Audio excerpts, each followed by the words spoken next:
You're listening to Live from City Lights, a podcast of readings and archives from City Lights Books and Publishers. To learn more, visit www.citylights.com. Really a delight to have David Price with us again. One of our favorite scholars and writers. He has been on the forefront of charting the connections between the intelligence community and the military-industrial complex and the field of academia, with a particularly strong focus on the connection between anthropology and the intelligence culture. He's written several books on the subject. These include Threatening Anthropology, McCarthyism and the FBI's Surveillance of Activist Anthropologists, and Anthropological Intelligence, the Use and Neglect of American Anthropology in the Second World War. Both these books are published by Duke University Press. Also published Weaponizing Anthropology, Social Science in Service of the Militarized State. Hello. He is a professor of anthropology at St. Martin's University. The book we are celebrating tonight is called Cold War Anthropology, the CIA, the Pentagon, and the Growth of Dual-Use Anthropology. Also a Duke University Press book. We love what they're doing over there. Some really wonderful stuff. We carry full line front list and back list of Duke's stuff. This is a mammoth undertaking. It's kind of an epic book, and David will describe it to you in detail now. Really a delight and an honor to have him with us again. Welcome. Thank you so much.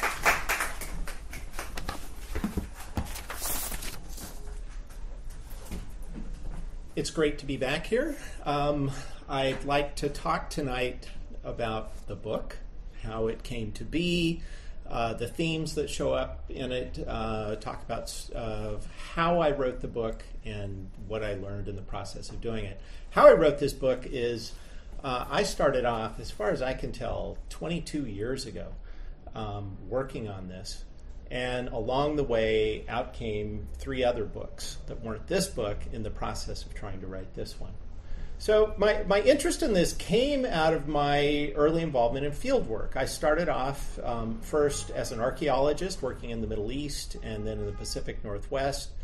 Later became a cultural anthropologist, did field work in Egypt and Yemen. And along the way, all these people I knew had these stories. A lot of them were stories from the past about their advisors, where people from the CIA or from military organizations had contacted them, either when they were in the field or after they were in the field. And I saw enough things myself, both Yemen and Egypt and, well, Syria and all over the place, traveling around in the Middle East, that I had all sorts of questions. And very early on, I started using the Freedom of Information Act to try and gather records, documents on this stuff. So in the early 1990s, I had just gotten my PhD. I figured there was very little chance I was actually going to get a sustainable academic job. So what better time to undertake a project like this? Why not? So I started using the Freedom of Information Act, and I read every obituary of every American anthropologist I could find in the Journal of the American Anthropologist, and then using other sources. And I built this massive index in doing that. The reason I did that is because to use the Freedom of Information Act, there's also the Privacy Act. Freedom of Information Act's federal legislation that says any of us in this room can ask for records held by any federal agency except 2. Homeland Security and the IRS are the 2 that do not have to comply with Freedom of Information Act. Other agencies like the NSA, they don't comply, but they're under it. And you ask for records, but there's this thing, the Privacy Act, that means you can't get my record, I can't get your record while we're breathing. Once you stop breathing, your privacy rights die with you. And this is why these obituaries became very important. And so I did massive. My first run, I did 647 requests on out there. FBI, which is probably the easiest one to work with, but also CIA, Department of Energy, depending on who the people were and what was going on, Department of Defense, different things. And I was trying to put together what became this CIA book, but along the way, this McCarthyism book came out. threatening anthropology. I had no idea I was going to find this stuff. I thought what I was going to get from the FBI were clearance records for World War II, and then from World War II, if people were in the Office of Strategic Services, I could then figure out what they did if people in the OSS had worked with the CIA or things like that. But there was this McCarthy story out there that I sort of knew had existed in small form, but I didn't understand that dozens of American anthropologists, largely because of their progressive stance on race, that race is a social construct, had been hounded by the FBI in the 50s, in the 40s and 50s because of this stuff. So I got massive FBI files on that stuff, and that book was a distraction from writing this book, and did that. I got done with that, and then along came, bad 9/11 stuff. I got sucked into working on all sorts of things where anthropologists were being drawn in to work for human terrain teams. There were these Pat Roberts intelligence scholars program things. I got sucked into having to deal with all sorts of really scary things. These new CIA centers that are going on American campuses, which show up in the book Weaponizing Anthropology, looking at these sort of incursions. And then I got back to this book. But the problem in working on this book is I was trying to make sense out of how these interesting, decent, in many ways very politically progressive anthropologists had done really strange stuff with the CIA and Department of Defense in the 1950s. And in order to make sense of that, you had to look at World War II, and you had to look at World War II as this fight with fascism. And so you had people from the radical left, of course, in World War II, fighting Nazis. I mean, if you can't fight Nazis, who can you fight? That were in there doing this war, and then yada, yada, yada, a couple of years go by after the war, the people from the same agency come contact you. You may not really think about that the idea of defeating fascism has now changed into the CIA, which is, of course, protecting empire, which is, the mission had changed. And so you to understand how that shift had happened, you had to look at World War II, and that's why that book came out. The whatever it's called, Anthropological Intelligence, the Blue Book, is that started off as what I hope to be maybe a 60-page first chapter in this book, trying to make people understand, trying to make myself understand how it was that people had started off doing one thing and had shifted over to something else. So thank goodness I finally got all those done. But I was still always working on this and amassing this. And in terms of the method that I did on this, I did a lot of Freedom of Information Act work. I did a lot of archive work.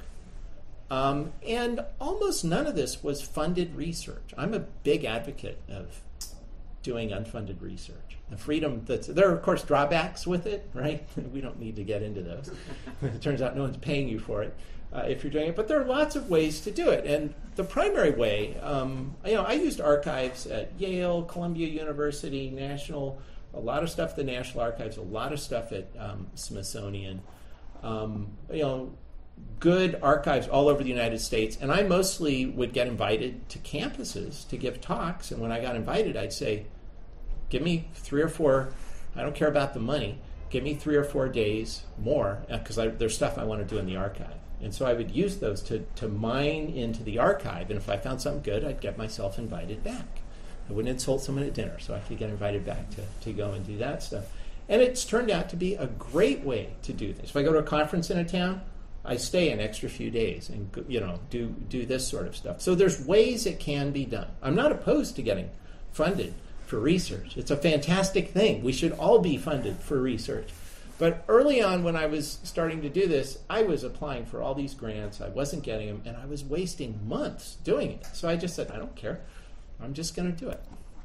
So a lot of archival work in here, and I was amazed what I could find in the archives. So Freedom of Information Act, archives, and of course, since I started long ago, I started by interviewing old-timers. Not formally. I would go to anthropology conferences, big ones, because that's my discipline, and I would look for the oldest people I could find and talk to them. And they would tell me stuff. that stuff they would tell me sometimes would be, I was always suspicious about this. Well, I wouldn't write about that. I would use that as a way to go to an archive and start looking for records. So these were the sort of methods that started off in this. And of course, what I'm after trying to do with this book is to look at sort of the political economy, to look at how the knowledge system that is anthropology was influenced and shifted and shaped by this massive Cold War that was going on, and funding certain types of research and not funding other types of research, but funding a ton of research, including Marxist anthropologists that were going off and doing their own thing. However, they were usually working in geographical areas that had interest to empire or interest to state in terms of going out and doing these things. So let me tell some stories that show up along the way in here. A lot of this work started. Let me read the quote that I dog-eared in here. A lot of this popped into my head by reading of portions of the church committee hearings. So in the mid-1970s, there were the Frank Church, the senator from the great state of Idaho, and Otis Pike in the House. The two committees had their own investigations, post-Watergate, post all sorts of CIA revelations. And the thing that stuck with me and focused me throughout this project is this just bizarre quote that comes from the church committee. I'll read it. It's a little long, but it's very impressive. This is the 1976 report. The CIA's intrusion into the foundation field in the 1960s can only be described as massive.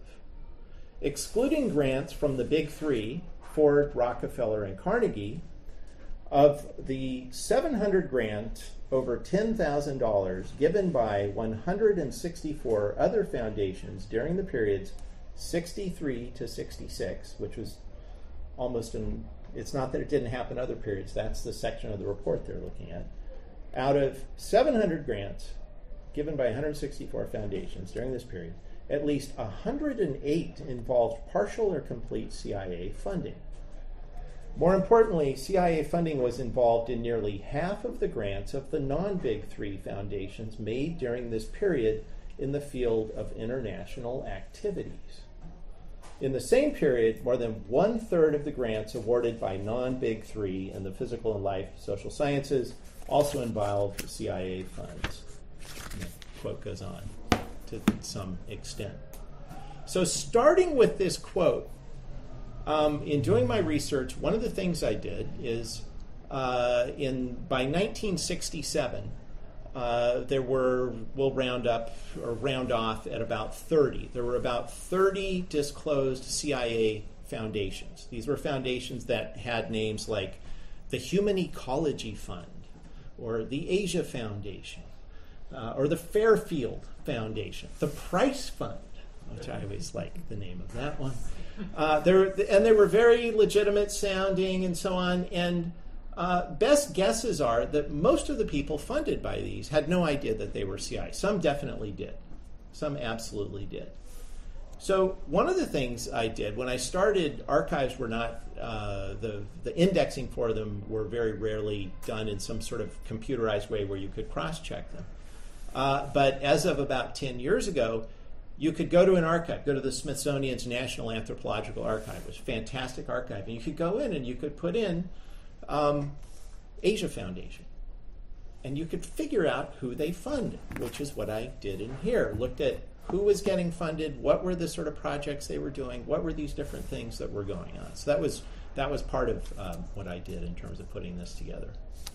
A lot of the detective work in working on something like this is simply dead-end work, that you wind up, for every one thing you're chasing down, there's probably 30 or 40 or some number like that, maybe it's much higher, that lead to absolutely nothing. So you spend a lot of time looking at sort of meaningless things like the 1950 Viking Fund funding report. which I was doing. I was looking at all the Viking Fund is now called the Wintergren Foundation. It was established by a fund by Axel Wintergren, a Swedish industrialist who owned controlling portions of Bofors, which was part of the Nazi armament, and so on. He was on a list that to not let him into the United States at the end of World War II. His FBI file is massive and very confusing. There's all sorts of weird things that show up in it. At any rate, he established this. It remains the largest anthropological funding foundation that's out there. And one of the things I did is I went through their early and later funding records, and in going through these, I was going through, and in 1950, I found this really strange entry, and it said it was just some name I'd never heard of, Lloyd Milligan. And then when it listed his institution, everybody else had institutions, University of Washington, Columbia University, Yale, all this. It just said Fairfax, Virginia. And he was going to Indonesia in 1950, which would be a really interesting time to go to Indonesia, especially because I already knew there was an anthropologist from Yale who'd been assassinated there, Raymond Kennedy, 3 months earlier. So let me tell you the Raymond Kennedy story and then tell you what I figured out about this other guy. So here's the story on this guy, Raymond Kennedy. Raymond Kennedy, very gifted anthropologist. During World War II, he was in the OSS. OSS was the Office of Strategic Services. It was the predecessor organization for the CIA. And he developed pretty decent propaganda programs that were run in Indonesia, anti-Japanese programs that were run. He had all sorts of contacts on the ground. He was very effective. When the end of the war came, he wound up taking a train and spending 2 days a week for 3 years, still going down to Washington, D.C., working with the American government, right? There's 660 days between the end of World War II and the founding of the CIA. There were these different organizations that existed. He was advising them. Once the CIA came in, he was advising them. 1949, he was given a leave of absence. He was given funding, full funding by the Viking Fund, this same organization, to go to Indonesia and do, it's really sort of unclear what he said he was going to do. What he wound up doing was doing sort of spot ethnographies. He would go into villages. This is right when independence was coming, right? There's no more, the Japanese have left, so there's no Dutch rule. Independence is there, and boy, does it look like they're going to go communist. It was very clear it looked like they were going to go communist. And he went around and, with good linguistic and cultural competence, would go from village. He'd spend 5 days in a village, and then 10 days in another village, and then 2 weeks in another village, recording all of this stuff, sent all his notes back. Until April 1950, he's traveling along with a Life magazine photographer. They're pulled over by these rebels. They take him off the jungle and shoot him. They left their money with him, but they took the notes that they had with him. But he'd been sending his notes back, all of which were later published by the Human Relations Area File. This thing published them so you can read them, and they're incredible how much time he was spending in villages doing things that anthropologists do, finding about marriage patterns, finding out about transfer of land rights, finding out beliefs about magic, but lots of focus on how many people in this village do you think are communist, right? He's running around doing this sort of stuff. Okay, fast forward. 3 months after he's killed, this guy, Milligan, shows up. He's funded to do this. So the first thing I do is I call up, it's not the Viking Fund anymore, it changed in 1951 to be the Wintergren Foundation. I call up the foundation and say, hey, do you keep old files? Do you keep stuff from the 1950s on grants? Yeah, we keep all that stuff, but it's not on site. We keep it off-site somewhere out in Brooklyn. And it's like, oh, can I get you to copy it for me? And they have a reasonable policy. Their reasonable policy is, no, we don't do work for you. If you want to come and do this, you can do it. So I live in Olympia, Washington. Again, it's self-funded research. What am I going to do? I'm not going to fly to New York to get this stuff, but I really want it. So what I do is I've done enough research in the archives at Columbia University, again, by going and giving multiple talks there, get to know an archivist. I call up the archivist and I say, do you know a hungry graduate student that would think it was worth $75 to go across town and copy everything from this file? Boom. Does it, sends it to me. It's incredible. This guy Milligan's resume is he says he's still in the CIA, right? It says he did all this, he works with Lansdale in the Philippines during the war, and turns out afterwards he'd done all this stuff. He sends his real CV to them, and he says what he wants to do is go and set up a bookstore in Indonesia. Bookstores turn out to be this thing the CIA runs as these fronts all over the place called Pacific Book and Supply. And I later do all sorts of research and get the people that are on the board, and there's people like Cass Canwell, who was Campfield? Yeah. Who of course had massive CIA connections that he funneled into the publishing industry, and all of this stuff. So, anyways. And then the best part in it is he's given this grant to go and supposedly set up the bookstore, and it arrives on one day, and by the end of that day, it's all stamped on there. He's given the grant, and 2 weeks later, the first of the 3 letters of recommendation come in. So he's not an anthropologist. He has no business in anthropology. He says he wants to go set up a bookstore. He goes and he does this thing. What did the Viking Fund know, and when did they know it? I have no idea. They may not have needed to know anything. All it took would be a phone call from somebody in Washington, especially if the founder of the thing had been on the blacklist to get into the United States. To just say, don't ask any questions, we just want you to give this person something and let them come along. So I traced down, I actually talked to Milligan's son, and he had all sorts of information about his father. I traced down all sorts of stuff that happened with it. The scenario I see is he was the replacement ethnographer. You had somebody that was doing really good work, running around collecting information about how likely this new independent nation was going to go communist, which of course was a huge concern. He gets assassinated. You send in somebody directly from the agency to go in and do it. Now, he didn't do very good work as far as we can tell. How was the business with the bookstore? It lasted, so I traced this down through updates that would show up in Publishers Weekly. So it existed for almost a dozen years. This guy Milligan was with it for a while, and then he went to start a missionary organization that operated in Southeast Asia. So, the bookstore went on for a while. So I found a number of instances like this where real anthropologists and then a fake anthropologist. That's what I like about this story. You have a real anthropologist, and I want to say a really gifted anthropologist. In fact, this guy Raymond Kennedy, who was killed, if you read William F. Buckley's God and Man at Yale, it's because of this guy Raymond Kennedy, who would taunt him Buckley by name in class by talking about religion as superstition. When Buckley was an undergraduate, one of his classes at Yale. You had a real anthropologist, and then you had this fake anthropologist. And so there are lots of these stories that show up in the book of people who are actual anthropologists. A lot of them are archaeologists, going off, doing field work, collecting information, and sending it back. The other thing, though, that I found a lot of examples were unwitting anthropologists.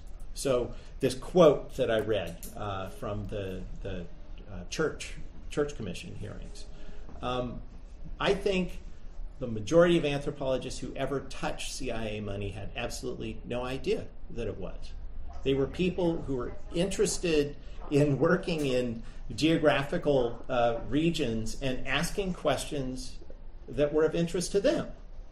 So, and this meant, of course, right, if in academia there are these tides, there's a rise and fall of areas where there's money to do things. So, for example, When I studied Arabic, there was very little money in the early, mid, and late 1980s. There was very little money to study Arabic. There was lots of money to study Russian and Spanish.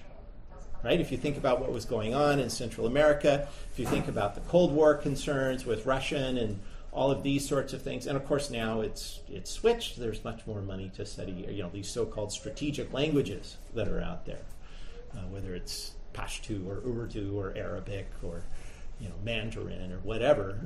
The shift comes along with all this. So in most cases, anthropologists wanted to do field work in a place that was interesting to them, and they just did it. Or they were interested in their own sort of questions that they wanted to look at, and they could find money to look at something that was close enough to it, and they would do it. So one of these funding fronts that I got the records for, it was run out of Cornell University Medical School, was called the Human Ecology Fund.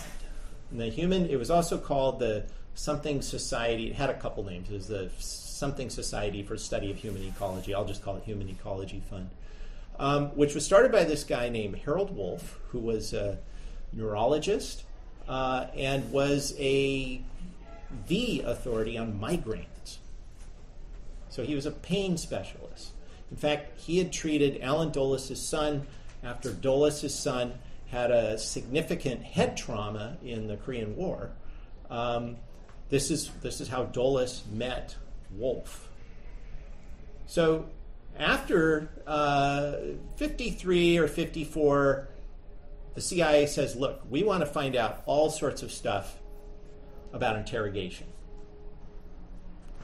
And they start this program under what's called MK Ultra. MK Ultra is just a code name. As far as I know, it doesn't mean anything. That's what code names are. They don't mean anything. So at MK Ultra, they start this program, and they are very methodical in terms of what they do. Good science. Well, good as in it's replicable. Evil science in that it's evil. I mean, they torture people. They do all sorts of horrible stuff. But they're trying to find out, can you control people's behavior? Can you get people to say things they don't want to say? And this is where the drugs come in. There's LSD. The most effective, actually, study was done in a safe house in this city. This shows up in the church committees. The most effective thing is they went to bars. They had a CIA safe house. They would find unsuspecting people and dose them, not with LSD, but with high liquid concentrates of THC. And that got the closest to a truth serum in terms of getting people to gush. They figured there was like this. And of course now with these dabs and the incredible, I'm coming from Washington where marijuana is completely legal. And you can go, you can go into these stores and it's freaky. The powerful levels of dosing that's available in terms of this sort of stuff. But they would have these liquid suspensions, they would give it to people, and they would gush with all this stuff. But again, they were doing very controlled sort of work. And out of this came what was called the Kubark Manual, Kubarck, which the Baltimore Sun got declassified maybe, I don't know, time flies, maybe 15 years ago. It's been out for a long time. You can find it on the web. And it's an incredible document to read because most of it is not about torture. Most of it is about getting people in tense situations where they have no control and then letting them do something where they're given control. So, for example, it's classic interrogation stuff. This manual really freaked me out. I read it like 4 times in a row. It's not very long. It's maybe 70 pages. I just read it and reread it, which is what I do with all these documents because I'm kind of slow. First time through, I think I get it. Second time through. Fourth time through, I was like doing this stuff on my wife. It's not pain.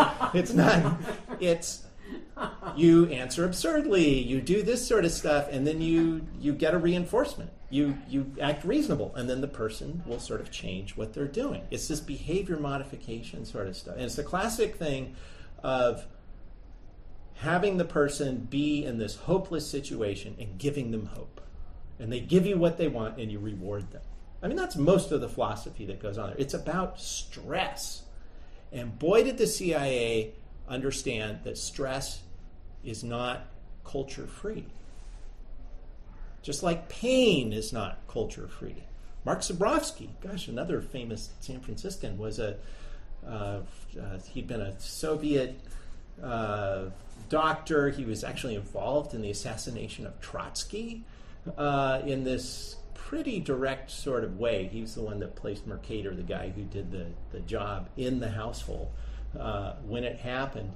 Came to the United States. Margaret Mead got him involved in doing all sorts of work, cross-cultural work on pain. So pain is mitigated by culture. Pain is not just pain. Like everything, culture plays a role. Zubrovsky did these fantastic studies, did them in public hospitals in New York in the 1950s. Part of this was working with this guy, Harold Wolff, doing this stuff. And what he did is he would wait for people with horrific injuries to come in to the ER, public hospital, so low income, so immigrants, and he would find comparable things. A guy with a crowbar goes through a guy's left arm, like there, so scale of 1 to 10, how bad's the pain there? Find somebody else went through their right arm and go, yeah, that's close enough, we'll do that. Match them up, paying attention to their ethnic background. And he found that there were huge differences in terms of cultural expressions of pain, and he believed maybe even the experience of pain through that. Now, the stress part turned out to be really important too, because interrogation is nothing but stress and release, and that's how you get the information out of the thing. You don't torture people. I mean, the CIA manual, they had torture stuff in there, but they didn't like it, they didn't believe it. This manual said it's messing with people. It's not psychologically, not physically. I mean, there's some torture stuff such as keeping people awake for long periods of time. Things like that. But not the waterboarding or any of this sort of stuff.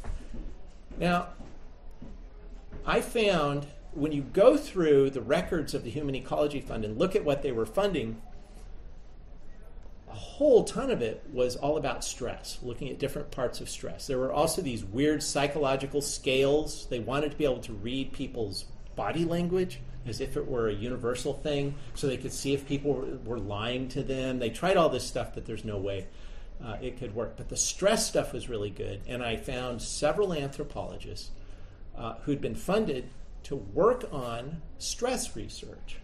And 2 of them I found, they're still living, and wrote to them and said, what do you know about this? One of them had found out later that the CIA had been involved in the Human Ecology Fund. The other one had absolutely no idea on it. And I had correspondence and interviews with them about how this foundation worked, what they were doing, and so on. And their work in looking at the cultural differences with stress, I found to be just sort of the perfect model in terms of people who were doing their own work. They did absolutely nothing wrong. They got money from this, it looked like a medical group, to look at how stress works in another culture. They did this piece of it. They gave it to the funders, just like you do when you do this stuff. And they did something really different with it. They put it into this big stew they were making that was all part of this larger sort of interrogation project. So I found a lot of studies like that, a lot of research where people were doing that sort of stuff. I found many examples of professional organizations like the American Anthropological Association being involved with the CIA. So 2 examples of the American Anthropological Association and how I figured it out. One was this in 1951, and then it didn't happen until 1952. There was a push to put out a directory, right? A roster of the American Anthropological Association, which there was funding from the American ACLS, what's it stand for? I can't remember. American Center for Learned Societies, had a Council for Learned Societies, had all this funding out there for people to put these directories together. So that the American Anthro Association, the AAA, started to do it, and they were approached by the CIA, the executive board. I found this in the American Anthropological Association's own records that they deposited at the Smithsonian. And there was this correspondence where they approached first the secretary, who was the right person to approach, and say, we want to do this, we understand you're doing this project. Look, we have computers. Which, if you think about it, in 1952... This was CIA, I'm sorry. CIA, yeah. CIA approached them and said, we have computers. We'll help you design the questionnaire, and we will cross-index. You'll have your own. We'll keep our own, too, but you can't tell anybody. They voted on it. There was one person alive from the board that I wrote. He had no memory of this, and he may not have had any memory of this. It may have been just sort of a small thing that you did in 1952 and didn't really think about it. They also met with the CIA and talked about setting up a liaison of somebody within the association that would work with them and do all this sort of stuff. And in the end, the only record I could find of the actual questionnaire, the CIA had given them all sorts of input. They said, look, we want to know, of course, what university they work at, where they studied, what languages they speak, but let us know if they did any military service or names of important people that they know in the country where they're going to work and all of this sort of stuff. So it was the sort of thing that you really would want to do if you were thinking like the CIA in terms of that stuff. The only copy I could find of this questionnaire actually came from the FBI that had been monitoring the mail of the American Anthropological Association and had kept a copy and put it in their file, and then their own internal correspondent said, it sure looks like the CIA is involved in this, or they said another agency, which is what they call the CIA. Another agency is involved in running this to collect sort of information. So there was one way that worked.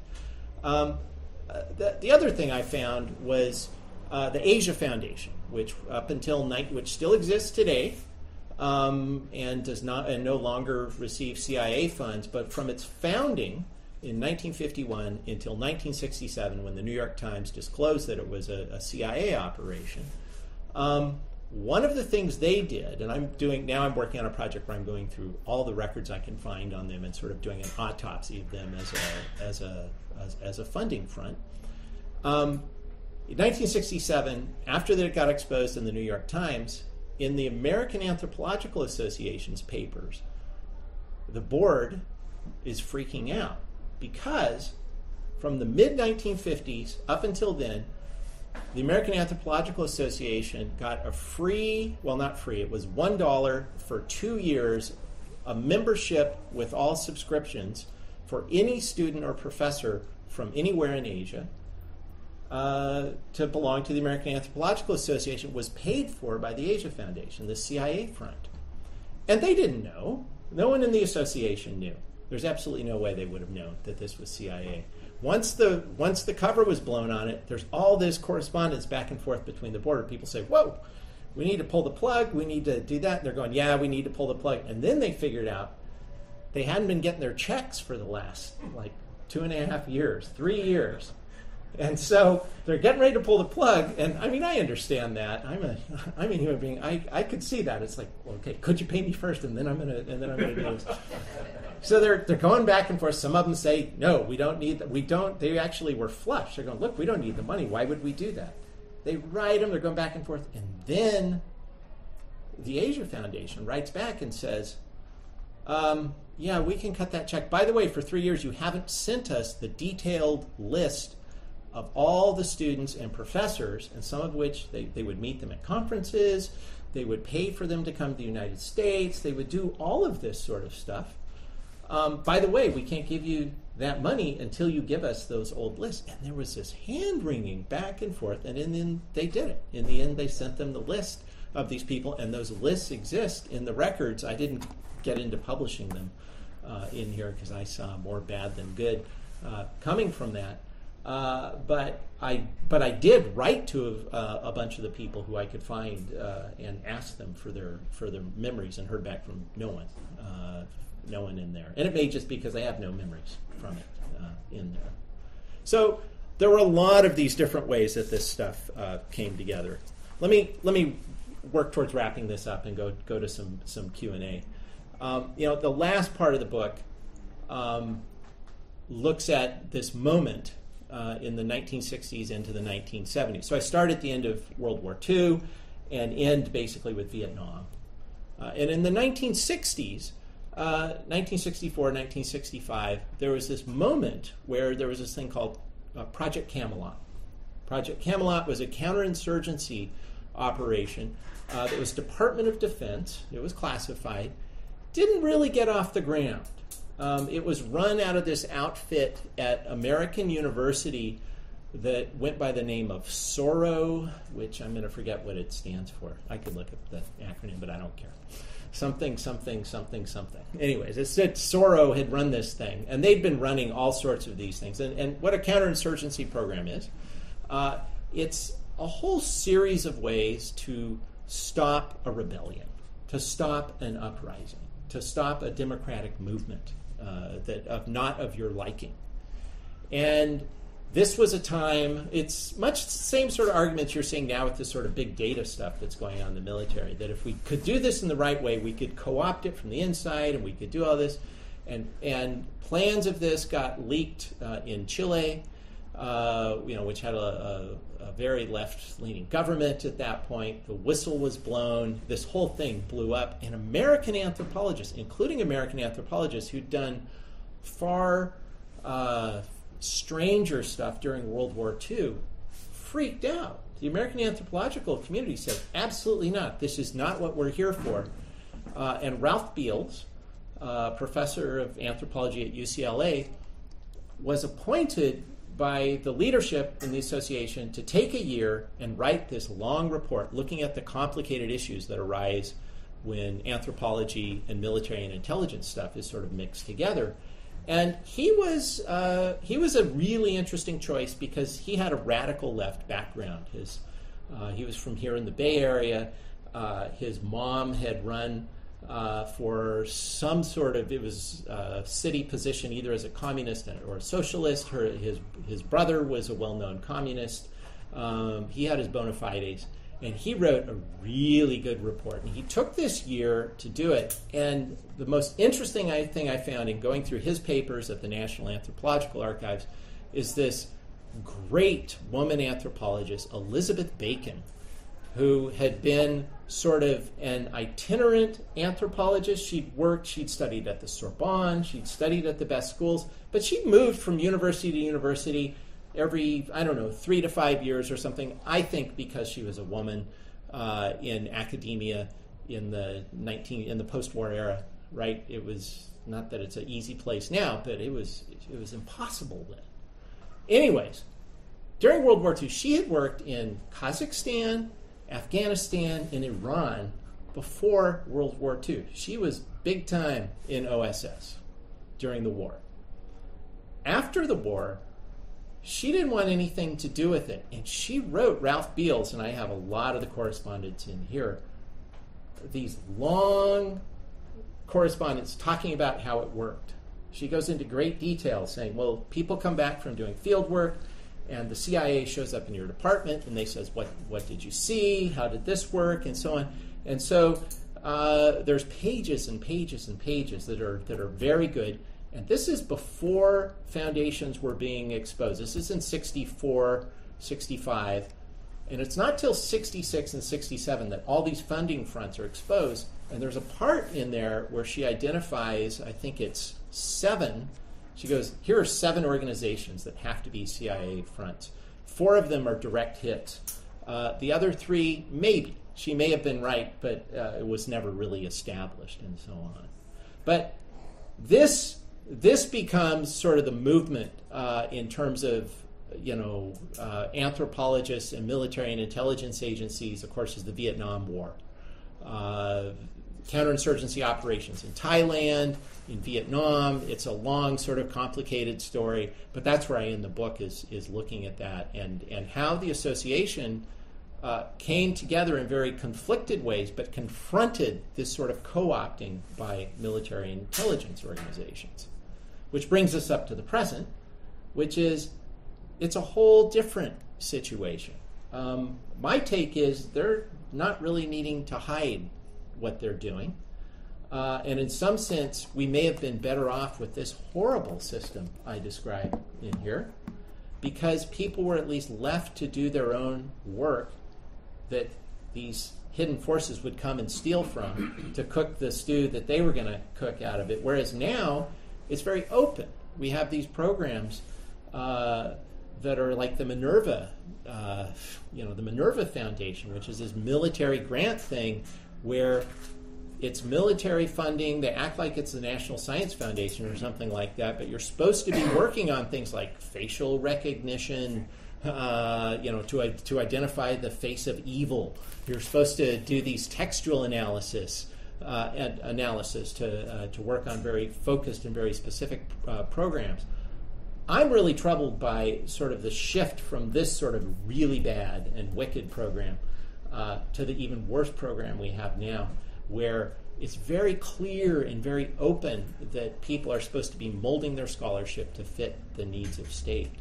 And so I'm involved very much so in developing critiques in terms of what's going on now, and looking at this sort of trajectory. It's more of a shifting of means than it is a shifting of the total program. It's not that they let loose in any sort of way.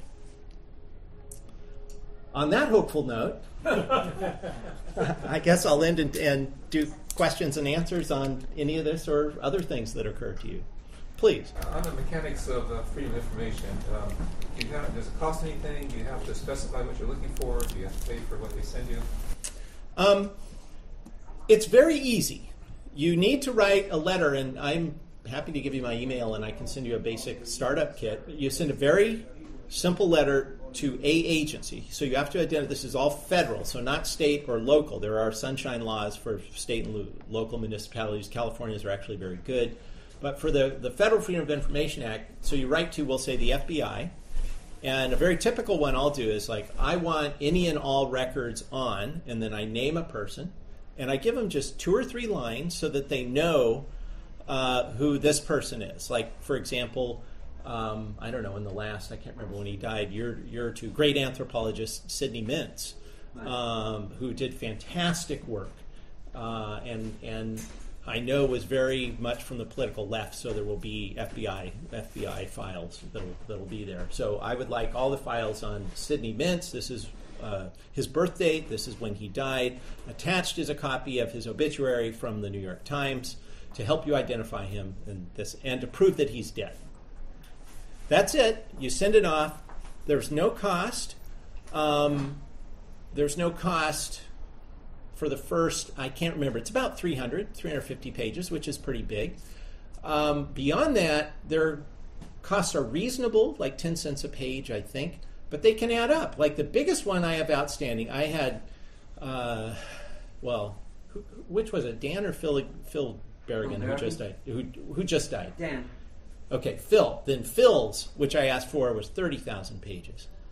And I wound up just sampling that because I was actually interested. This is before we knew who did Media Pennsylvania, the break-in at the FBI office. He had always been on my list, which he wasn't, but he knew the people. So I'd done that. Right now, my biggest one is Saul Landau, and that's going to cost you a lot. It's huge. His is, and I did for Counterpunch print. I can send it to any of you. I did an initial reading of maybe the first 600 pages, but this was something like 40,000 pages. I won't pay it. Counterpunch will pay it, and that's kind of how I work. If I get something really big, I contact somebody who's interested in it, and I give it to them, and they pay the cost for doing the thing. But most files are nothing to a normal big one is 300 to 500 pages, so you're not really going to have to pay much. Please. Saul Landau's records amount to 40,000 pages. That's something like that. Counting the CIA file on Saul. No, that's just FBI. That's just FBI. But I would assume if that's my memory talk, it's huge. It's in the tens of thousands. And I would assume half of that, though, are actually CIA files that were shared. That's often a common thing. That's usually how I get the best CIA stuff, is I do an FBI request. They can't release it. It has to go back to the originating agency. They process it, so it could add a couple years. or worse or less, and then it goes back. So, but the FBI stuff, like the thing I wrote up, it's almost cute. I mean, it's sad, but he was an undergrad at Madison, and they're watching him.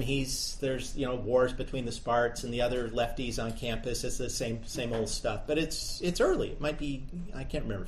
We'll say 53 or 4 or something like that, maybe.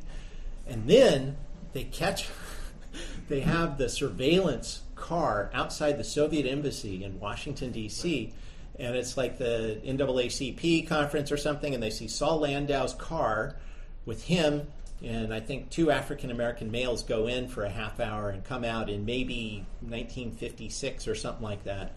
But then he starts going to Cuba, and to me the interesting thing is he was living here, and the countdown is coming for November 22nd, 1963, and it's getting closer and closer, and they're onto him. They have total surveillance on him. They're sure he's going to go to Cuba because he's working for Hands Off Cuba, which is the only reason we know the name of that is because Oswald was the editor of it, and having all that knowledge reading this thing, it was like, oh my God, they're going, if he goes to Mexico, we will arrest him on the spot because we know he's going to go to Cuba, and then Kennedy's killed, and he knows not to do anything, and just sort of shuts down. And so this is the initial release that they sent me pretty quick.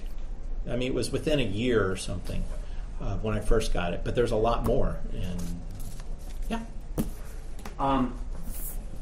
Thank you for your presentation. Thank you. I haven't, to be honest, I haven't read your work, at least these 3 books. I may have read other things, perhaps in journals or magazines. I'd like to ask you the Cuba question. In your books, and Latin America. I do a lot of work around Latin America. Actually, I knew Saul pretty well. I was in a study group with him in Washington, D.C. But where in all of this this role of anthropologist, like in Cuba, the Cuban Revolution, in Mexico? I've done work around Central America, Mexico, and Cuba mainly, and I'm curious, if there's been stuff that you've touched on, besides, more on the Saul story would be great too. In terms of anthropologists, of course, for Americans to get in, people from the U.S. to get into Cuba has been so difficult for so long. It's very limited. However, Oscar Lewis. So anthropologist Oscar Lewis, who developed this notion, culture of poverty, was probably his most famous thing, which Moynihan or whatever his name is, picked up for the war on poverty. What is his name? Moynihan. Thank you. Daniel Patrick Moynihan. Thank you. I knew I was bungling it. He worked in Mexico, and then he got this massive Ford Foundation grant in the mid-1960s. It was after the revolution, and he was going to go and see, does a culture of poverty exist there? Ford let it happen, which was really surprising. He had a massive FBI file. The FBI was so stupid that they thought he was a Marxist because he was no Marxist at all, because he was focusing on poverty. Right. And in World War II, the funniest thing in his file is he worked for some agency, I can't remember which. It worked with native peoples in Mexico, but from the United States. It was run through the Smithsonian, and he was at the Laredo crossing driving over during World War II, and he pulled up and freaked out because he had I think it was like a copy of the Worker or something in his car, and he did that stupid tried to turn around at a border crossing. It's like no, come back. So they took his car apart. They didn't think anything of whatever Marxist thing they found in there. What they found was a bunch of Wagner sheet music, because he was a professionally trained opera singer, and they thought he was a Nazi. He's Jewish, of course, right?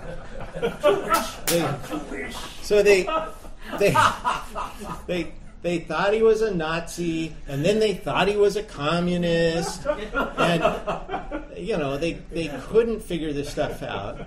But he went and did this project in Cuba, and it didn't work out well for anybody.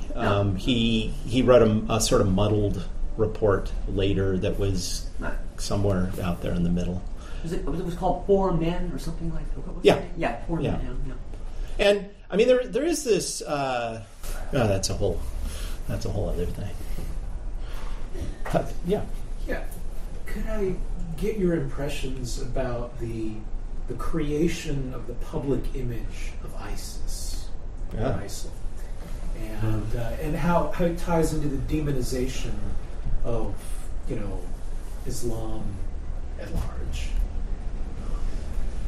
Yeah, for me, probably the biggest part of the public image of ISIS, is that we have nothing to do with it. Is that the United States, not intentionally, but through sheer stupidity of bravado, of going in primarily into Iraq and creating this power vacuum and creating the sort of conditions where some sort of uprising is going to happen. And we want no responsibility in terms of any of that stuff. Now, once you're beyond that, there is this sort of super fuel of evil that's put on ISIS, and I mean they aren't good guys. That's for sure. In terms of what's going on, but there is this sort of almost superpower that they're being given in this public image. So.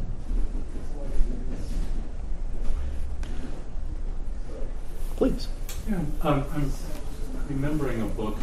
I'm afraid I don't remember the author. Theirs Being Power, the history of Rockefellers in South America in particular. Oh, Thy Will Be Done. Thy Will Be Done. Colby and Dennett. Yes. Yeah. Thank you. Gerald Colby. Which is huge. Yes. Yeah. And a wonderful read. So I'm wondering, first of all, it's interesting that Rockefeller essentially had the franchise for South America during World War II, as they portray it, for the FBI. And then subsequently, of course, in his political career, continued to have all sorts of ties to that period. As I think about the present, that sort of key example of oligarchy meets intelligence system, what the implications are today about that sort of concentration of power and access to directing anthropological and other research. That's a broad question, but if you have any reflection on that. There's this great Philip Agee quote. Philip Agee was a CIA agent until the early 1970s when he wrote his Kiss and Tell book, CIA Diary, where he named a lot, I don't know, over 100, I'm sure, of agents, and he gave, very blow-by-blow sort of details of what he had done in Central and South America. And there's this quote in there where he just comes out and says, America is the CIA is the corporate police of America, running around, plugging up holes in the dam and stopping things that are going on. And here's an example that I talk about in here is an anthropologist named Donald Wilbur, who was he was at Princeton for most of his career. He was an architectural historian. He started off working in Egypt, then spent a lot of time in Baghdad, was in the OSS, spent a lot of time in Iran. And when the New York Times got declassified, the report on Project Ajax, Operation Ajax, which was the overthrowing of Mossadegh in Iran and putting in the Shah, it was written by Donald Wilbur, and for years Kermit Roosevelt had taken credit for having run this thing. It's very clear that it was this archaeologist who'd done this entire thing. And there's a really good example of this sort of thing. It wasn't that the United States profited from it so much as it was, in that case, British Petroleum. We took out a popularly, democratically elected leader and installed a puppet. The U.S. got things from it, but not like Britain did. Not in terms of getting the oil reserves, for BP coming out of this thing. And you can do the same thing with United Fruit, in Guatemala. And here I write about anthropologists that were there when the coup happened. In Iran. Sorry? In Iran? Oh, no, I'm talking about United Fruit in Guatemala. In Guatemala, yeah. That was, Yeah. Please. Wondering if you followed last year's uproar in the American Psychological Association conference and the role of psychologists in torture, especially at Guantanamo. What you're thinking about it? Yeah, I gave a talk in probably November or something at the American University Paris on my own critique of going through. I read not just the 100-page synopsis, but I read every word of the 700-page thing. That is the most impressive report I've seen. This guy Hastings, the federal prosecutor who they brought in, he has nothing but my admiration for this. But he had access to every email. This was like, it was incredible. I know that they brought in this outside federal prosecutor. You bring them in to sweep everything under the rug. This guy had nothing but integrity, and he could show how, again, money had everything to do with changing what happened with that. And I was one of, I think, 6 or 7 people. The American Anthropological Association had its own crisis with CIA approaching for ads, and then all this stuff that turned out like Human Terrain. And so it put together its own commission to look into it that I was a member of. They called me up and said, would you be on here, the president of the association? I said, you don't want me on there, because if you put me on, you have to put my counterpart from the other side, and we'll just fight, and nothing will get done. And that sort of happened for maybe 6 months. And then we got down and figured out a way to work around these things, because there were half the people on there worked in military and intelligence sectors and had highly classified status and were anthropologists. But we figured out a way to talk about the ethics. We didn't shut things down, whereas you read the APA report, they had basically 2 people out of maybe 7 that were independent, and there were people not disclosing financial relationships with the military and intelligence agencies, and there was so much money being brought in. That it was incredible, and it really was basically about 5 psychologists who would not say no and would not shut up, and were heroes and were activists and stood up and kept pressing until they did this report. And I'm sure they thought it would be a cover-up when it came out. So that is a really important bit of history.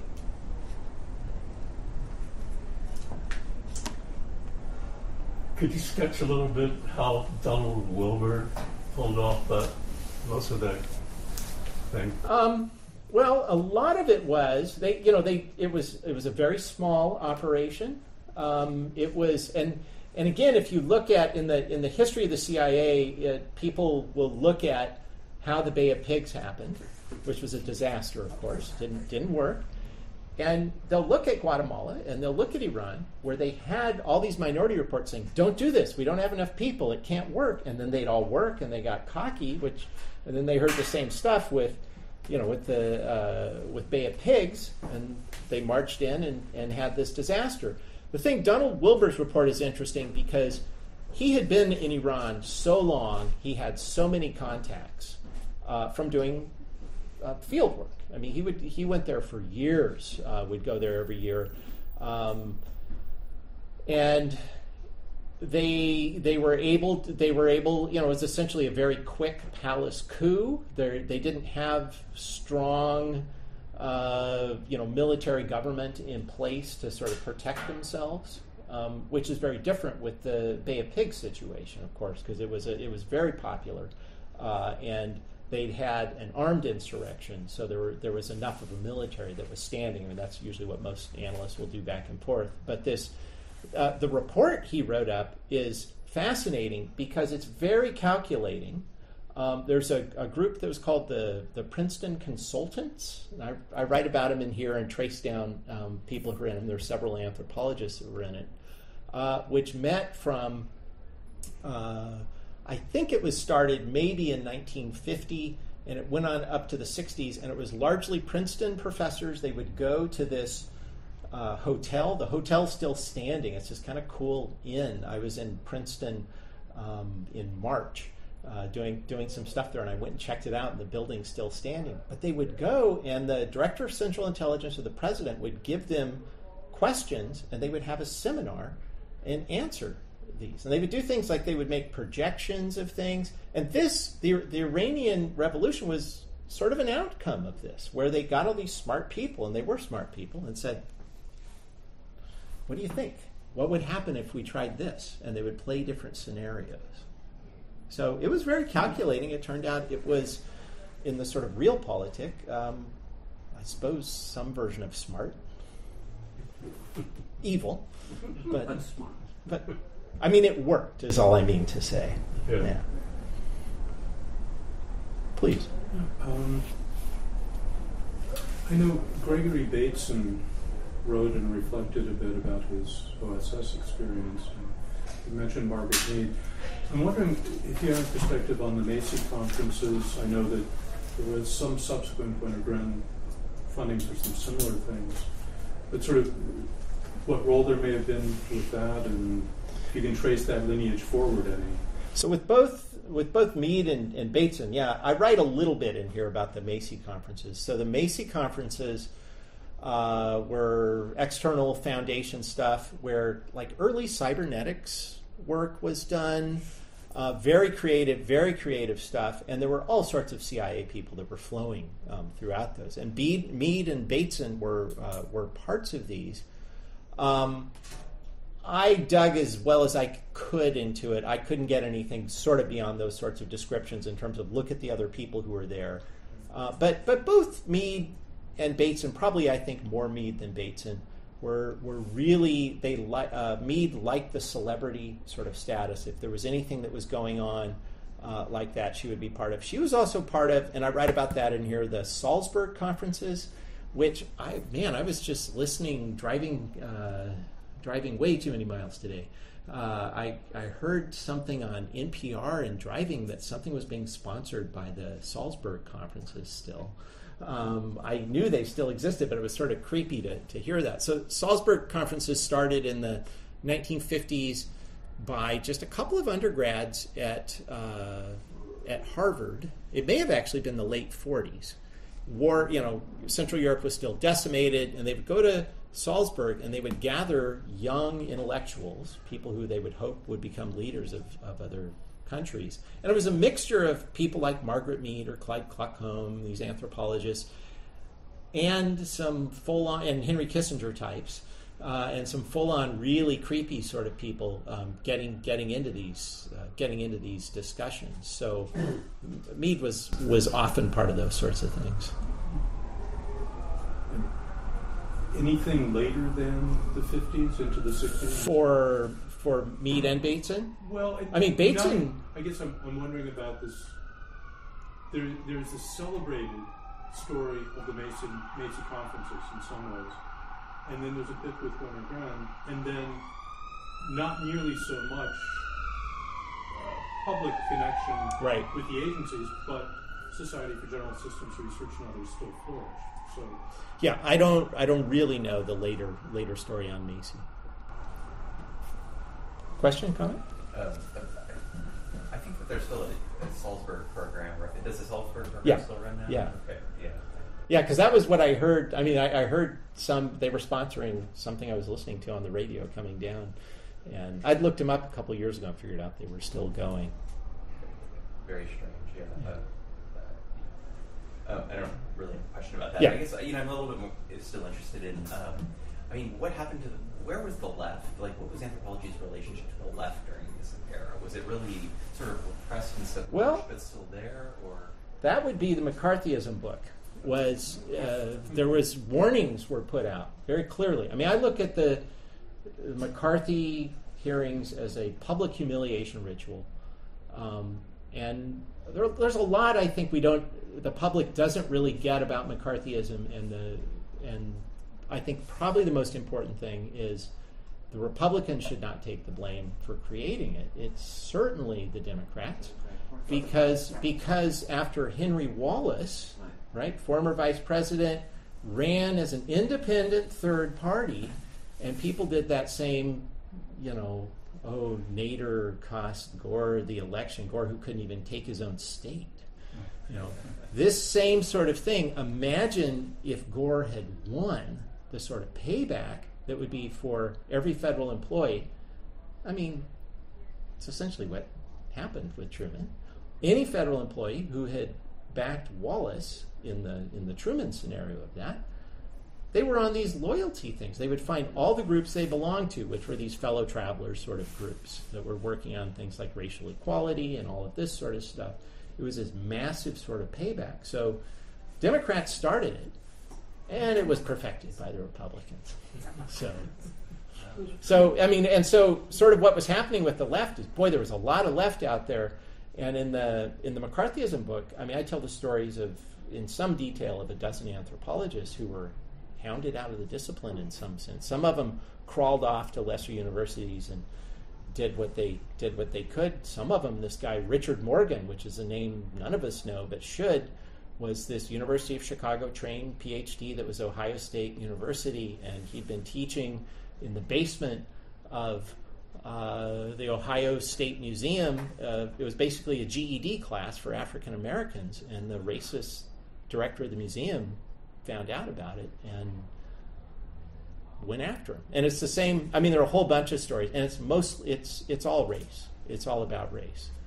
So, which of course anthropologists have gotten so many things wrong and been so stupid about so many things.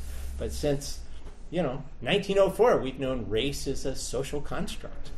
It's not real. It's not the biological thing that we think it is. And it was people.